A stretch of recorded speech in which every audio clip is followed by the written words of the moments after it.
According to CNBC, Make It, in order for an American to be considered wealthy, you have to be between 1.4 and 2.5 million dollar net worth today. What is yours? Buying and renting residential real estate can get you there very easily.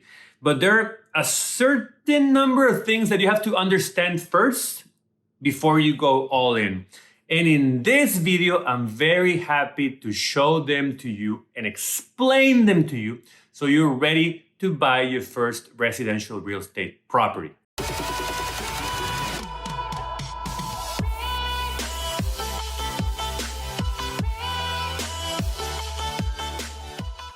Hi there, my name is Jaime Shekaiba and welcome to my channel, The Foreigner in America, where I teach locals and foreigners everything related to their money, investing in the markets and in real estate, which is going to be this particular video that I'm very happy to do because I love real estate.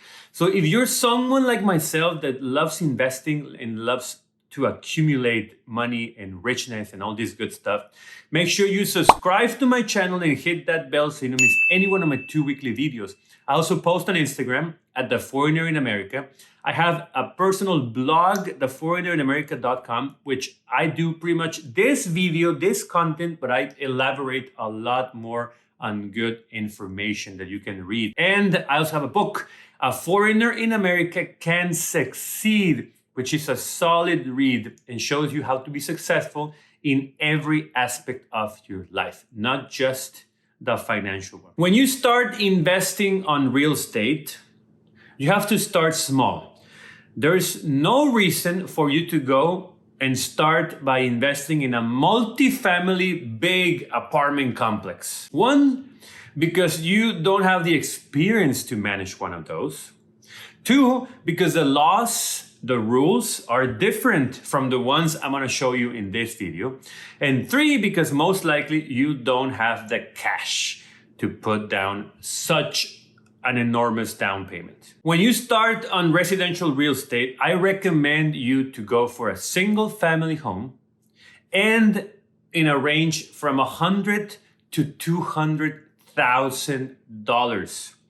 And if you cannot find that kind of pricing where you live, you have to look out of state. The entire country is your market, not just the city you live in. You cannot just go and buy any piece of real estate. It's like just going and buying any stock or any crypto or giving your money away to any person. That's stupid. There are certain things that you have to take into account before even thinking of investing or putting your eye on one of the properties. And I will tell them to you right now, but make sure you hit that like button to help grow my channel. Number one, real estate investing is based on numbers, not emotions. Very careful with that, very careful. When you go and buy a house to live, you can most likely hear phrases like, "Oh, I love that door. Oh, I'm in love with those windows. Oh, the backyard is fantastic. I can fit this and this and this.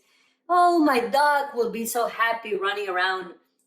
That's emotion-based phrases. That's where buyers use their emotions to acquire properties. And that's when the sellers use those emotions in their favor to make that price higher for people that don't want to do it as an investment, but as a necessity for housing. But investing is all about numbers. You don't care if the house is blue, white, black, if it has outdoor, 2 doors, windows, 4 windows, 6 windows. You don't care. You are a cold-blooded investor. It's only the numbers, no emotions. So number two, 4 key metrics. These 4 key metrics that I'm gonna explain to you right now are the ones that you use to filter out properties. Sometimes there are hundreds and hundreds of properties out there for sale, and they all say the same thing. If you read the notes, incredible property, the best of the best, investors, you should get hold of this property now because it's one of a kind. That's only marketing. That's a realtor or someone that knows what they're doing, just trying to impress the emotional buyer.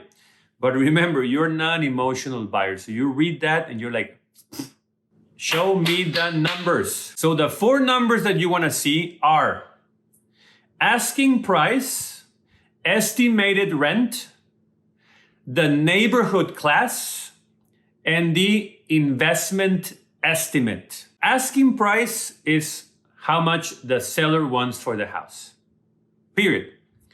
It's not the purchase price though. It's the asking price. So there's still no negotiation going on. It's just a number thrown out. Then estimated rent, that's very important. It's how much can you rent that property for? And either the property is vacant and you have to do your analysis, or the property is tenanted, so there's a person living there. You're gonna buy the house with the person inside, but then you don't have much room for negotiation because the lease is still running. So you have to know how much that person is paying for rent. Very important, and I will tell you why in a little bit. The neighborhood class, it's either A, B, C, or D. A is the top notch. So what is top notch? Best schools, best number of companies, things surrounding the neighborhood. The people that can rent those houses have the highest incomes. They make the most money. They have the best grade scores. Like, everything that surrounds the property is the best. And the property also appreciates faster in an A class neighborhood. Then there's B, there's C. The D one, I would recommend you stay away from it. And I will tell you why in a little bit. So stay with me. But if you are a very experienced, very sophisticated investor with a lot of cash on hand and a lot of backup, a lot of cushion with other investments, and you want to go into a D neighborhood and you know exactly what you're doing, then I will shut my mouth and tell you, go for it. But if you're not, if you're just beginning, if you're just doing your first steps on real estate, forget about D. It's A, B, C, and that's it. Okay? And the investment estimate is how much money you need to close on the house with a mortgage, right? If it's without a mortgage, if you plan on paying it cash, well, the investment is going to be way higher. But realistically, what you do is you take 25% down payment.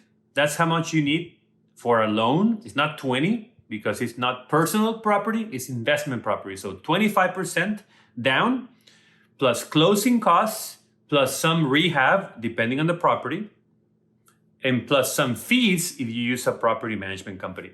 And that together, that's your investment estimate.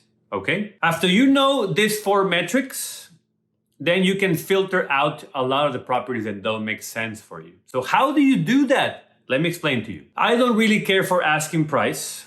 That's just a number. But in my case, if I want a house between 100 and 200, then, well, every house that is over 200 is filtered out. Every house that is under 100 is filtered out. So I just use that as a small filter. But then it comes the rent. The rent is the most important part because it's where you're going to make your money. The rent should be closest to 1% monthly of purchase price. Let me repeat this because it's very important. If you're going to buy a house that the seller is asking $150,000 for it, you need to be able to rent that house closest to $1,500 per month. That's 1% of $150,000. And before you rant at me and tell me, Jaime, you're stupid. That will never happen. In my city, houses are $1 million and they rent for $2,000 a month. Well, let me tell you that you have to open your eyes, open your panorama, and forget about your city and look at the entire United States of America. There's a lot of states and a lot of cities that have these properties that could rent not even at 1%, sometimes 1.1, 1.2, 1.4%.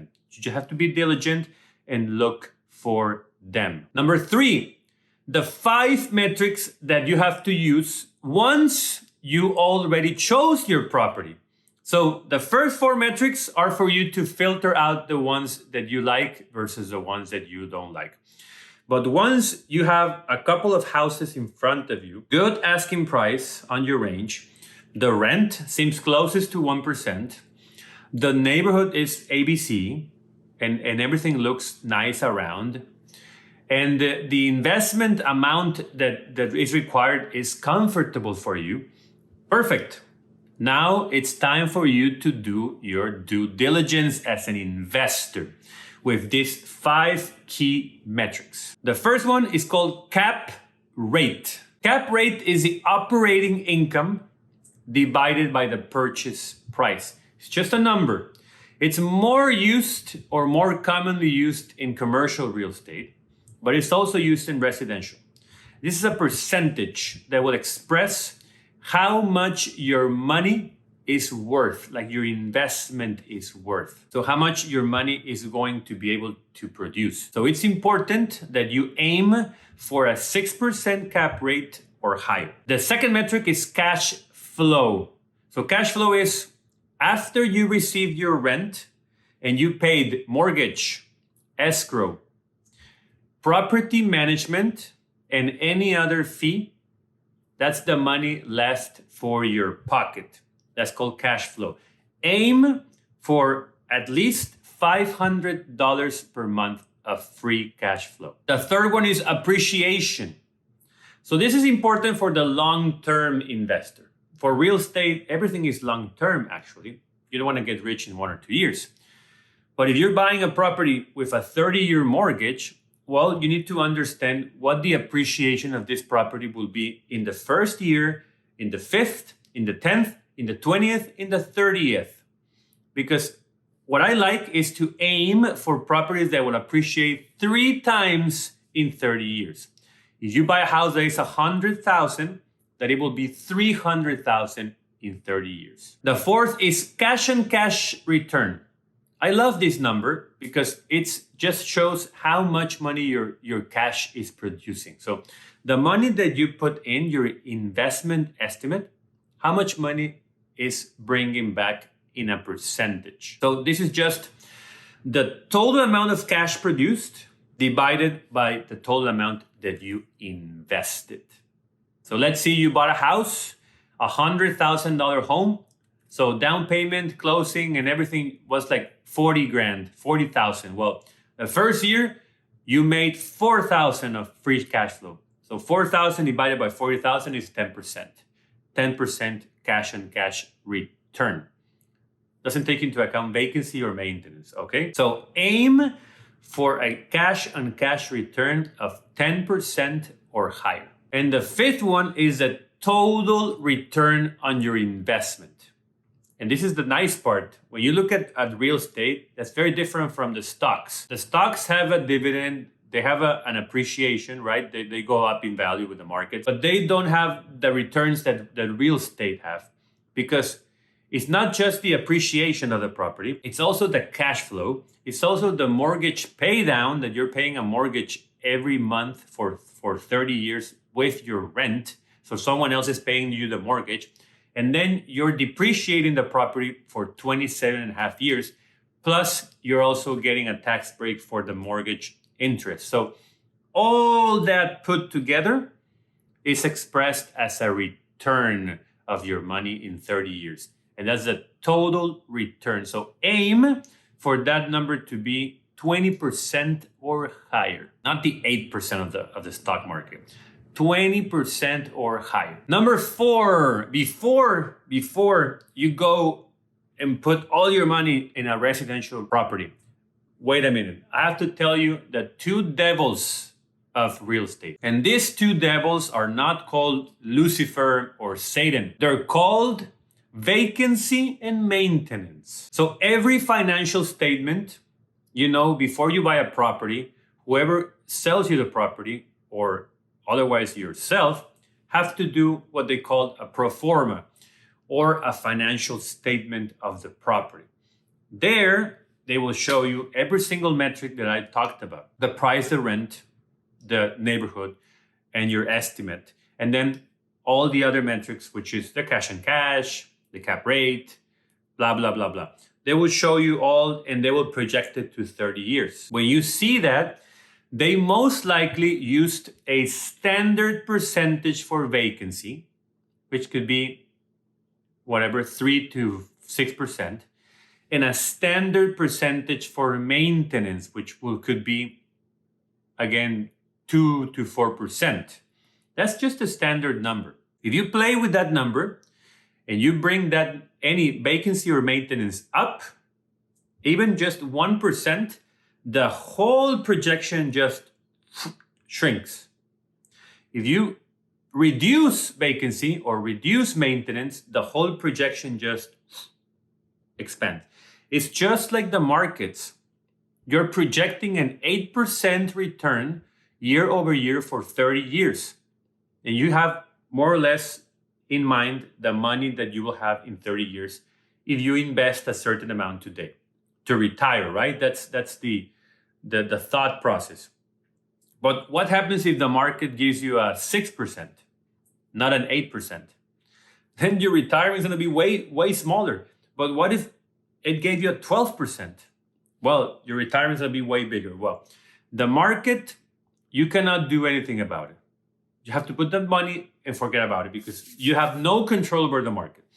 But on real estate, you do have a lot of control because the two devils, vacancy and maintenance, are very controllable. Let me tell you that there will always be there. Those two guys will always be there. One here, talking to you.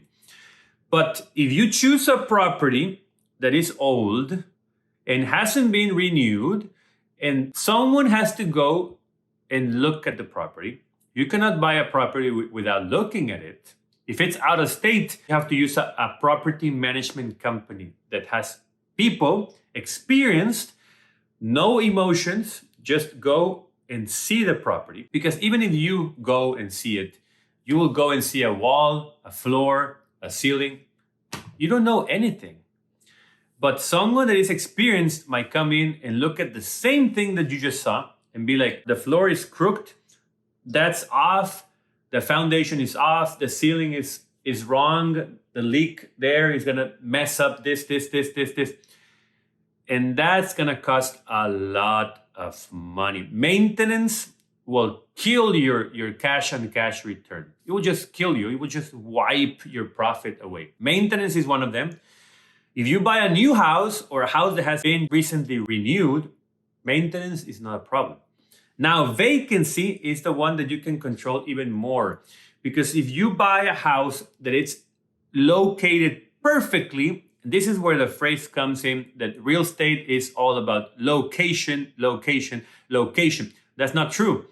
Because location won't matter for maintenance. It will matter for vacancy. Because if your house is perfectly located around a lot of good stuff, there will always be people that want to rent the house. So you can have the house rented for 12 months in a year, and then 12 months and 12 months and 12 months. So that 2, 4, 6% of vacancy that was placed in your analysis for 30 years will not be there. That means more money in your pocket for the next 30 years. But that's for location, vacancy. Also, tenant screening. You have to be very careful who you put in the house. You have to hire a property management company that does a good job screening the person, checking history, credit history, eviction history, renting history, income sources, all this good stuff, debt to income ratio. Because if you put just any person in your house, what will happen is that your vacancy can just go, because the person can just be like not paying. And if that happens, good luck right now with the eviction moratorium. And even if the evictions are back, it takes a lot of money to evict someone. You have to get lawyers, you have to do all this good stuff. It can cost you $8,000, $10,000, $12,000 to evict someone. So kiss your cash on cash goodbye for 2 or 3 years if you have a cheap property. So be very careful on vacancy and maintenance. Those two, you have to figure out how to control them to the limit. Now, let me give you the foreigner insight for this video. Once you have the first 4 metrics and you filtered out the properties that you didn't want, then you analyze the 5 metrics all the way to 30 years with a mortgage or without a mortgage if you want to pay cash. Just the numbers are going to be reduced because the investment is going to be bigger, so the returns are going to be smaller, but you're going to have less risk. So you're trading security for returns. Once everything makes sense, just make sure you understand with a knowledgeable, experienced real estate professional. How's the maintenance? How is it looking? Send an inspector, send an appraiser, send a person that knows and looks at the property. Everything seems fine. Property is perfect. I think $2,000 or $3,000 just for little cosmetic things, we can put it to rent and we can increase the rent. Perfect. Vacancy. No, the property is located in a really nice neighborhood around universities, lots of jobs, lots of stuff around near the airport, blah, blah, blah. Transportation is perfect. Okay, so now the 2 devils are controlled. The metrics are in place. No emotions. Now you're ready, my friend, to sign that check and start and buy your first residential single-family home. And it will be the first one of many for passive income and to achieve financial independence. So welcome to the real estate investing world. Thank you very much for watching this video. This topic just fascinates me because it's what I do every single day. So thanks for watching. Please subscribe to this channel and hit that bell so you don't miss any one of my 2 weekly videos. Check out my Instagram at The Foreigner in America. Check out my blog because I wrote a lot of good stuff about this topic in this blog. And check out my book, A Foreigner in America Can Succeed, which is a solid read that talks about how to be successful in every aspect of your life, not just financial. So thanks for watching. I'll see you next time.